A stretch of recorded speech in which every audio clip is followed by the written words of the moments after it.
All right, let's talk about upgrading to a larger PPOR. We'll read Louise's question/comment.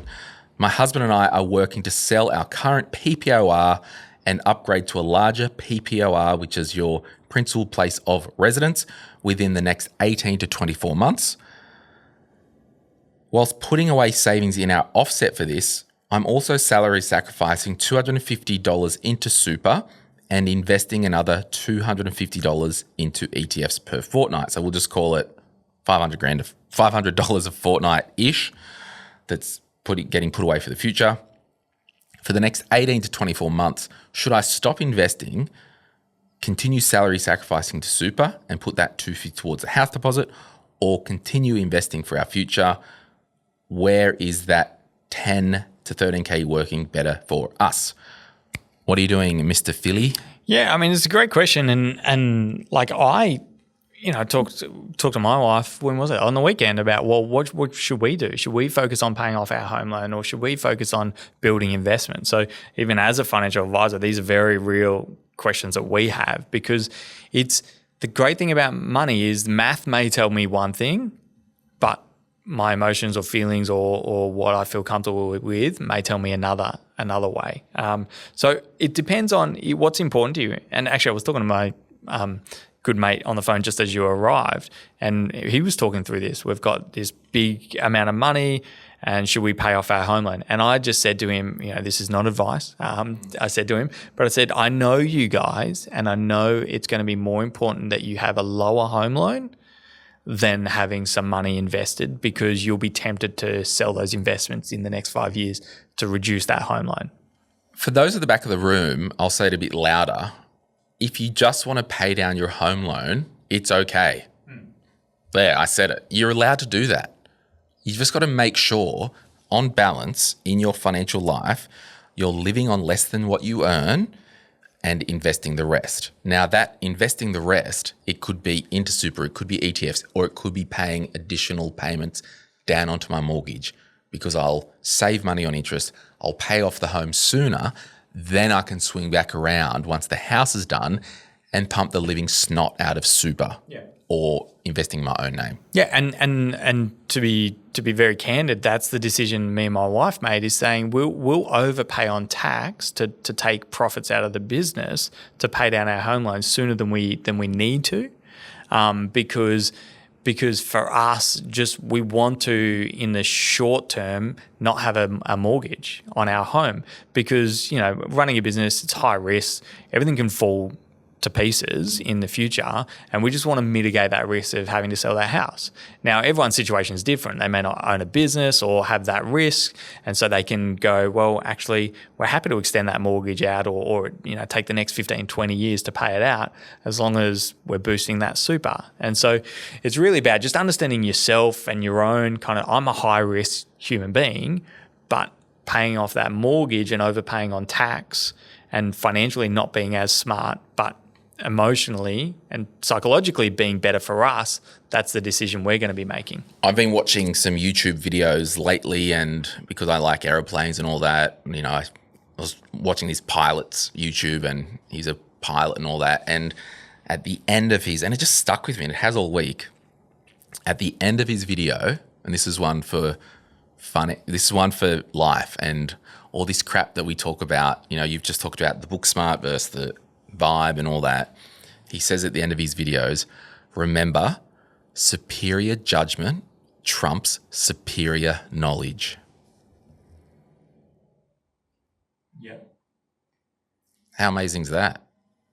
Like, you could have the best flight knowledge in the world, but when you're up there in that plane, you may have to throw your knowledge out the window, because in this very situation, the judgment, with all my experience, will have a better outcome. Yeah.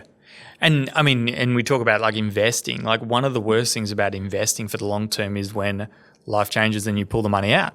And that's what I was saying to my friend just on the phone before is I know if the next 12 months the market goes down and you're several $100,000 that you've just sold your old property. If that goes down, I know that's going to crush you way more than the upside of that, the opposite. And so just as a human being, understanding that you may go, well, mathematically it makes sense to invest that money because, the pros and cons. But I know if that money goes down, I am going to freak out and pull the money out and lose any of those long-term benefits. And so for each individual, we've got to really understand, try and project forward. Life will always throw curveballs at us and things may change.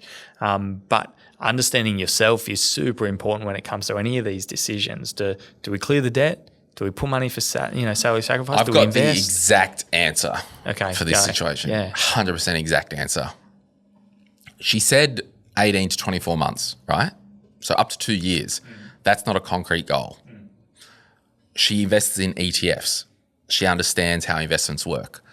What I'm probably doing is pausing salary sacrifice for now, putting that money on the offset.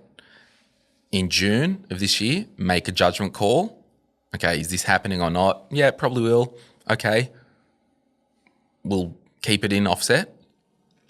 And just touch on why you're saying June. What are we deciding? Because we can effectively now, with salary sacrificing, whether your employer puts the money in and automatically puts it in pre-tax and takes the tax off in the super fund, each year you can put an amount into super up to the 30 grand cap with your own money and claim that on tax and tell your super fund to take the tax out. Yeah. So that decision in June is, do we salary sacrifice as a lump sum? Yes. Yeah, exactly. And then what I'm probably doing, I'm keeping the ETFs in there, knowing that ordinarily, if we are investing for the long term into ETFs, there will be some fluctuations along the way.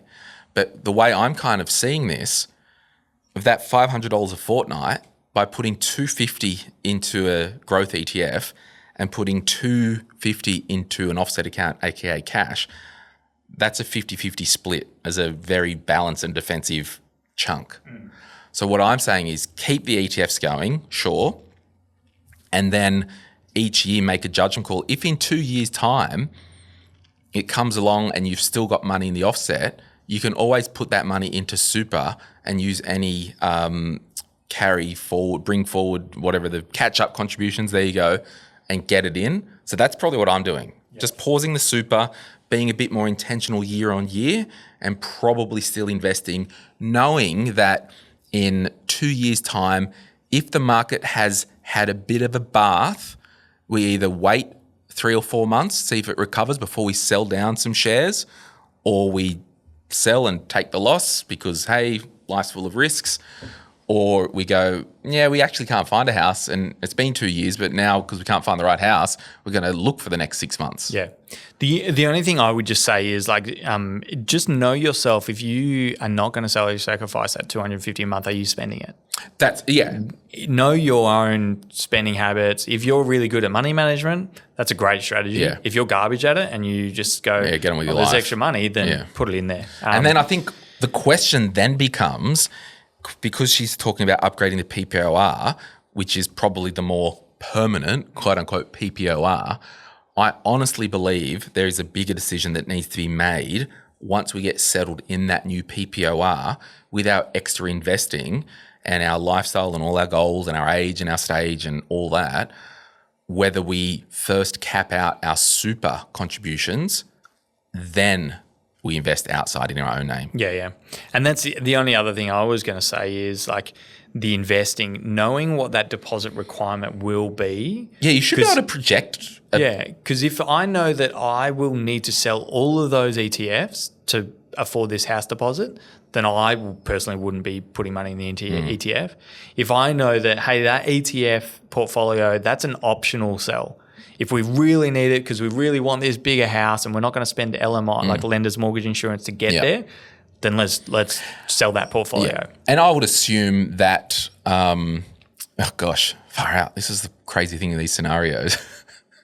When you really look at it, potentially it would make more sense if you are having investing in your own name put as much into the house, then if you still want to invest, redraw and have a investment split of 100, 200 grand or whatever that is, and at least that portion of the debt is deductible. Well, that's exactly the phone call I had, that I didn't give him financial advice, but I was saying, I know you as people, you want your mortgage to be low.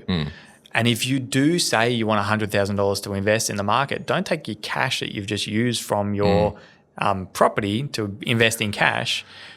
Put it all off your mortgage and then redraw because against I the think property. the more I think about it, absolutely pause super for now.